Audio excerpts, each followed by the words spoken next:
Maidagdag ko lang sa laki ng problema nila, palagay ko that is the reason why sinulong nila kahit kapos na yung oras ng impeachment para matabunan ito. 'Di ba?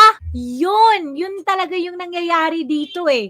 Kahit kapos na talaga yung oras, sinulong talaga nila yung talaga nabigay ng sobrang laking amount of money para lamang pumirma yung mga congressman, yung mga mukhang pera ng mga congressman para lamang pumirma sa impeachment.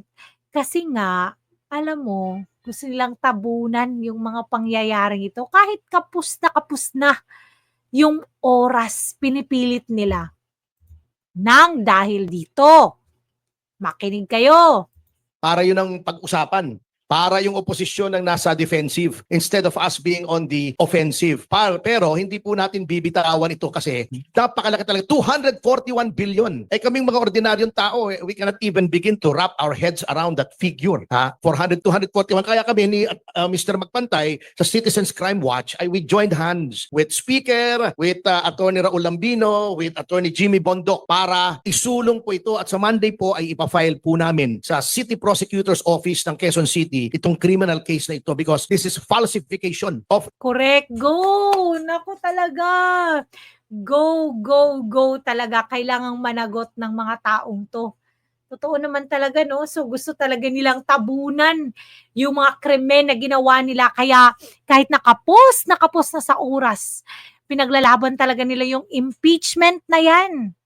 Tapos yun namang mga taong nasa likod nito, nakikinabang naman sila. Kaya perma lang sila ng perma kasi alam mo, mananagot din yung mga yan. Ngayon, hindi pa nila pinapangalanan yung mga taong yun. Pero naku, mananagot talaga sila dito.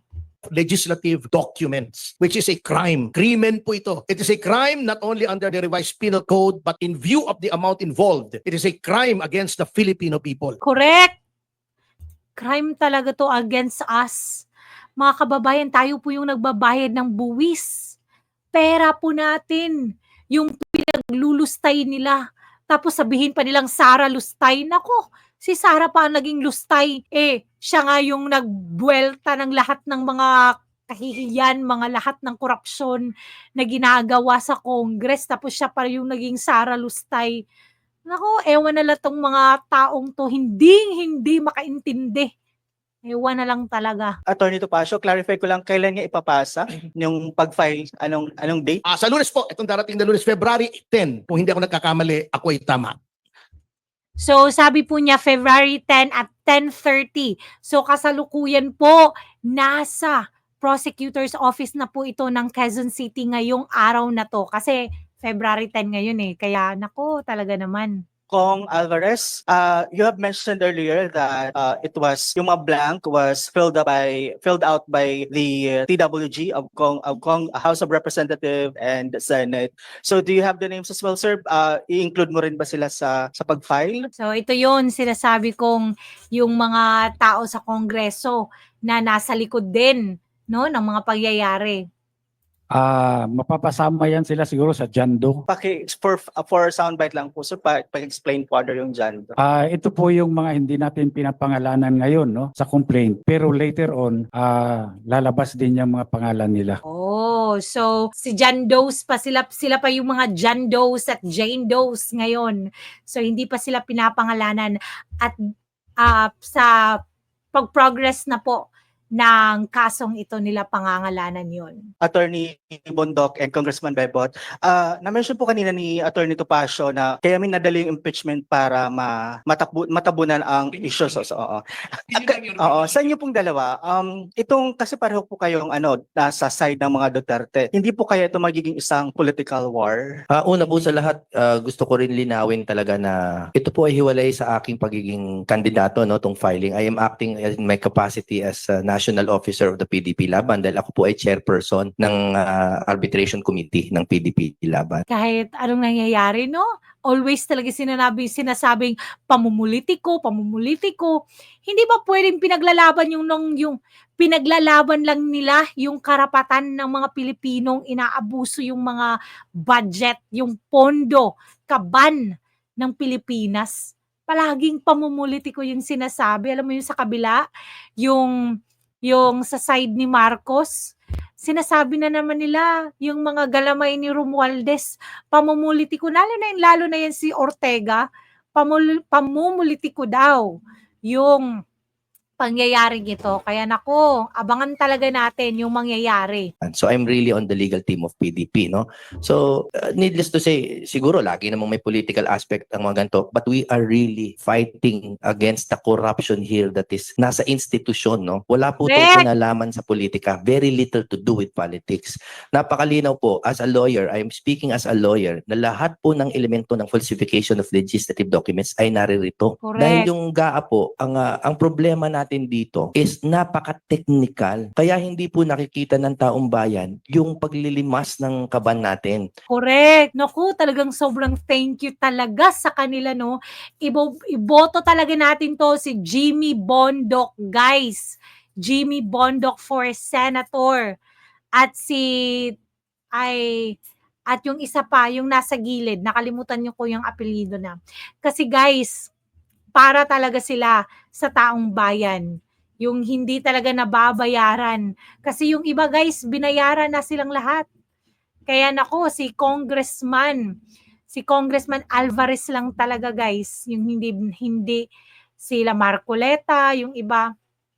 Pero yung iba wala na, binayaran ng lahat. Kaya thank you talaga, saludo talaga sa kanila, no, na they are standing for us. Ang trabaho namin dito in filing the case ay para bigyan ng ilaw, no, ng liwanag kung ano ba yung specific mechanism. Napakalinaw po, as a lawyer, I am speaking as a lawyer, na lahat po ng elemento ng falsification of legislative documents ay naririto. Dahil yung GAA po, ang problema natin dito is napaka-technical. Kaya hindi po nakikita ng taong bayan yung paglilimas ng kaban natin. Correct. Kasi hindi naman tayo nakakaintindi talaga, no, sa mga nangyayari sa BICA, mga nangyayari sa Congress.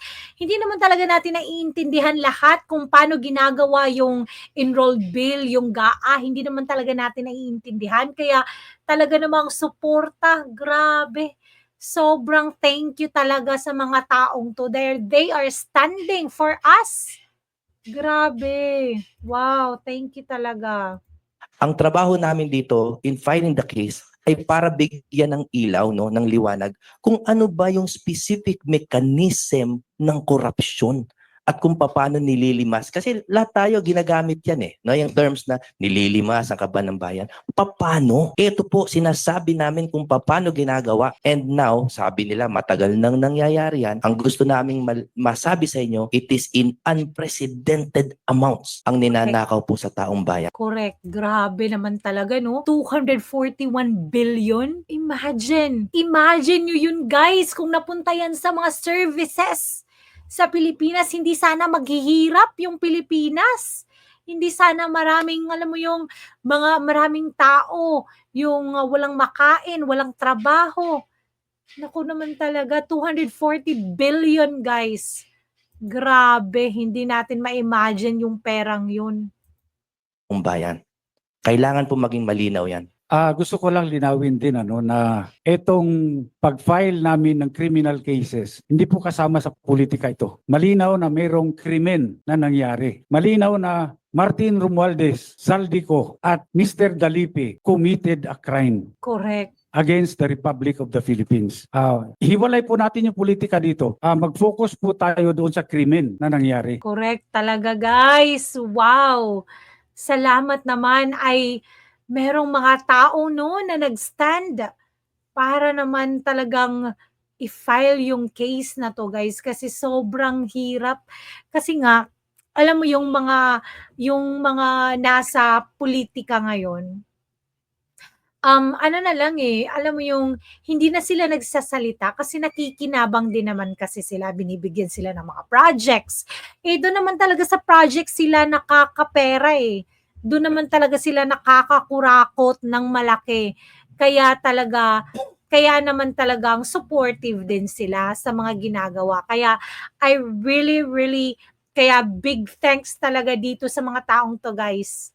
Grabe tong ginagawa nila na alam mo yung pag-stand against those people kasi sobrang makapangyarihan ni Romualdez, 'di ba? Pero salamat talaga at merong mga taong ganito na nagsta-stand up talaga para sa taong bayan. Gusto ko lang po linawin bakit kasali po dito yung Citizens Crime Watch. Wala po kaming pakialam sa politika. Kung sa tingin po ninyo sumasali tayo sa pamumulitika, hindi po. Pagkat tiningnan ko po yung draft ng complaint, kinakailangan po talagang bumoses tayo pagkat ang pinaglalaban po natin dito ay yung karapatan po ng mamamayang Pilipino. Ang isa po sa advokasya, kahit noon pa po ang advokasya ng Citizens Crime Watch ay labanan po ang korupsyon. Tama talaga. Ayaw nyo ba yun?